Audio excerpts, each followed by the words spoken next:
Bonjour, nous sommes le jeudi 6 février 2025 et le sujet est Gaza, Trump, le Proche-Orient et la volonté de Trump de faire de Gaza un Boca Raton, on va dire, ou une nouvelle Côte d'Azur du Moyen-Orient.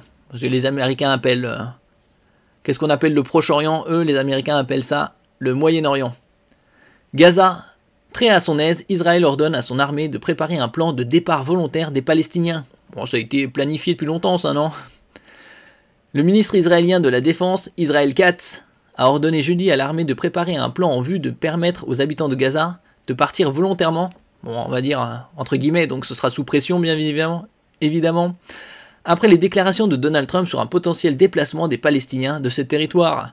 Donc de toute façon, Gaza c'est 360 km², plus ou moins 2,2 millions d'habitants, selon les chiffres ce serait 1,7, 1,8 puisque d'autres auraient été déplacés, on va dire 2 millions. Pas mal de ruines, avec c'était 15 mois de bombardement.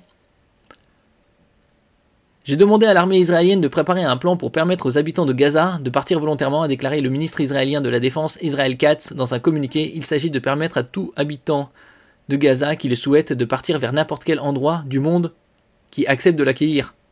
Vers n'importe quel endroit du monde qui accepte de l'accueillir. Bon, ça on sait très bien, c'est les politiciens israéliens ça. N'oubliez pas de vous abonner pour plus de news nationales, européennes et internationales sur ce monde merveilleux dans lequel nous vivons.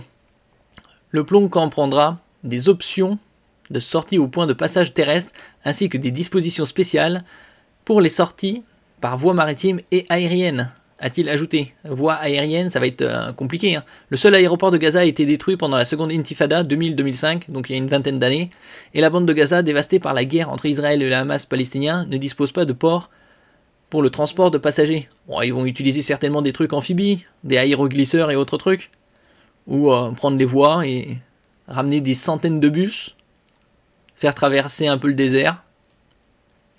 Bon, après ça, c'est leur plan. C'est très très peu probable que les Palestiniens, surtout les Gazaouis, acceptent de partir volontairement.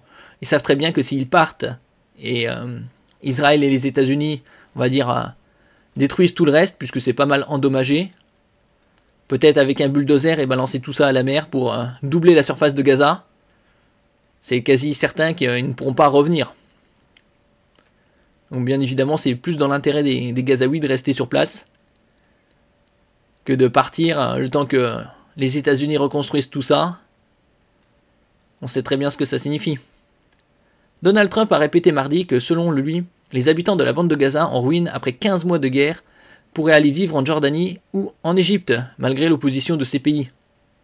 Si les pays sont opposés, comment ils vont faire pression? Ils vont arrêter de leur envoyer des subventions. Les États-Unis vont prendre le contrôle de la bande de Gaza, a-t-il dit, aux côtés de Benjamin Netanyahou, parlant du territoire palestinien comme d'un chantier de démolition. Ben oui, puisque sur 360 km², des milliers et des milliers de bâtiments ont été détruits. D'autres sont tellement endommagés qu'il vaut mieux les détruire que de les restaurer.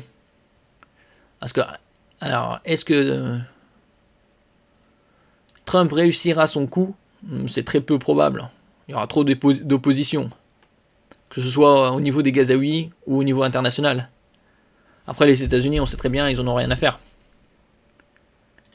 I do see a long-term ownership position, and I see it bringing great stability to that part of the Middle East and maybe the entire Middle East. And everybody I've spoken to, this was not a decision made lightly. Everybody I've spoken to loves the idea of the United States owning that piece of land, developing and creating thousands of jobs with something that will be magnificent. I don't want to be cute. I don't want to be a wise guy, but the Riviera of the Middle East, this could be something that could be so this could be so magnificent. But the Riviera. Ah, c'est ça, la Côte d'Azur du Moyen-Orient. C'est comme ça qu'ils ont traduit. C'est de là d'où vient cette expression. Il n'a jamais parlé de Côte d'Azur du Moyen-Orient. Bon, après, il parle de Riviera, mais bon. Il aurait dû parler de Boca Raton, qui se trouve en Floride, vu que lui, il est à Mar-a-Lago. Il va certainement peut-être construire un hôtel Trump à Gaza. Bon, s'ils réussissent, bien sûr. Qui sait? Donald Trump a suggéré une prise de contrôle américaine de Gaza et un déplacement de ses habitants provoquant une vive réaction internationale et obligeant son administration à tenter de tempérer ses propos. La Maison-Blanche a cherché à clarifier la position américaine, assurant qu'il n'y a pas de plan pour envoyer des troupes à Gaza pour le moment. Pour le moment. Ces déclarations interviennent en plein processus de négociation de cessez-le-feu, ce qui complique un contexte diplomatique déjà fragile et sème le doute quant aux véritables intentions de Washington à Gaza. Enfin, intention de Washington, on sait plutôt que c'est les intentions de Jérusalem.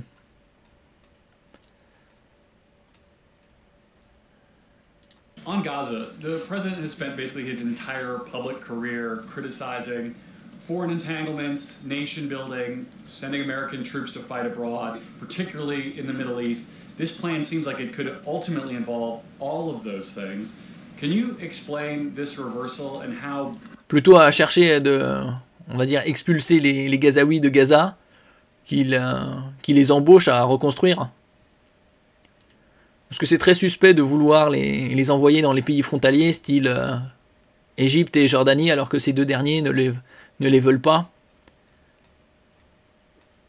Bon, on sait très bien que les intérêts des États-Unis, c'est des intérêts israéliens camouflés. Plus ou moins. Merci pour votre écoute et à la prochaine.